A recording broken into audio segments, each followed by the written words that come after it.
ഞാൻ സുഹൂറിന് പോയില്ലായിരുന്നെങ്കിലുണ്ടല്ലോ, തീരുമാനമായേനെ എൻ്റെ കാര്യത്തിൽ. ഈ വീഡിയോ പോയിട്ട് ഇനി എൻ്റെ പ്രൊഫൈലിൽ ഒരു വീഡിയോ പോലും നിങ്ങൾക്ക് കാണേണ്ട വരില്ലായിരുന്നു.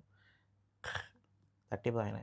എന്താ കാര്യം എന്ന് വെച്ചാൽ, ഞാൻ ഇന്ന് രാത്രി ഫ്രണ്ട്സിൻ്റെ ഒക്കെ കൂടെ, ഇന്നിപ്പോൾ കരാമ വൈബിൻ്റെ ഒക്കെ ലാസ്റ്റ് ദിവസമായിരുന്നു.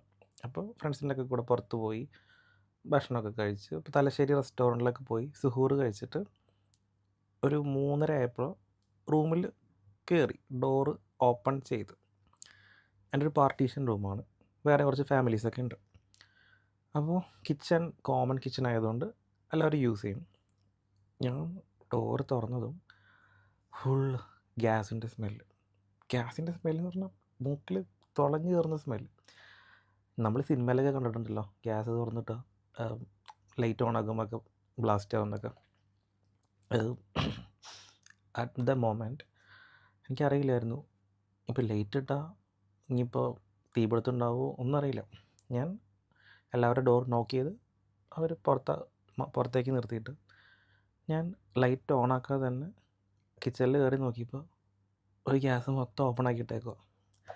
അതാരും അറിയാതെ മറന്നു പോയത് എന്താ അറിയില്ല, ഒരു ഗ്യാസ് മൊത്തം ഓപ്പണാണ്. പെട്ടെന്ന് ക്ലോസ് ചെയ്തു, എക്സോസ്റ്റ് ഓൺ ചെയ്തു, അവിടുത്തെ വിൻഡോ ഒക്കെ തുറന്നിട്ടു. അങ്ങനെ ഒന്നും സംഭവിച്ചില്ല. അപ്പം പറഞ്ഞു വന്നത്, ഇൻ കേസ് സുഹൂറിന് പോയില്ലായിരുന്നെങ്കിൽ, ഇന്നിപ്പോൾ 24ാമത്തെ നോമ്പ് എടുക്കുന്ന ദിവസം, 24. അപ്പോൾ ഇൻ കേസ് പോയില്ലായിരുന്നെങ്കിൽ മിക്കവാറും എൻ്റെ കാര്യത്തിൽ, അല്ലെങ്കിൽ ഇവിടെയുള്ള ബാക്കിയുള്ള ആളുകളുടെ കാര്യത്തിൽ ഒരു തീരുമാനമായാണ്. കാരണം രാവിലെ എല്ലാവരും ആരെങ്കിലും പോയി ലേറ്റ് ഇടും. Boom. Thank God. May be നോമ്പൊക്കെ എടുക്കുന്നതുകൊണ്ടായിരിക്കാം ഇങ്ങനെ ഒരു അപകടത്തിൽ നിന്നും നമ്മൾ രക്ഷപ്പെടാനായിട്ട് കാരണമായത്. എല്ലാം ഒരു നിമിത്തമാണ്. ഒന്ന് ആലോചിച്ച് നോക്ക്, ഞങ്ങൾ അവിടെ പോയി ലേറ്റായി പോയെങ്കിൽ, ഫ്രണ്ട്സായിട്ട് വർത്താനം പറഞ്ഞ് വരാൻ കുറച്ചുകൂടി ലേറ്റ് ആയിരുന്നെങ്കിൽ, I will be in big trouble actually. But thank God, maybe my പാരൻസിൻ്റെ പ്രാർത്ഥന കൊണ്ടും നമ്മൾ ഇഷ്ടപ്പെടുന്ന ഒരുപാട് ആളുകളുടെ പ്രാർത്ഥന കൊണ്ടൊക്കെ ആയിരിക്കാം ഒന്നും പറ്റാതിരുന്നത്.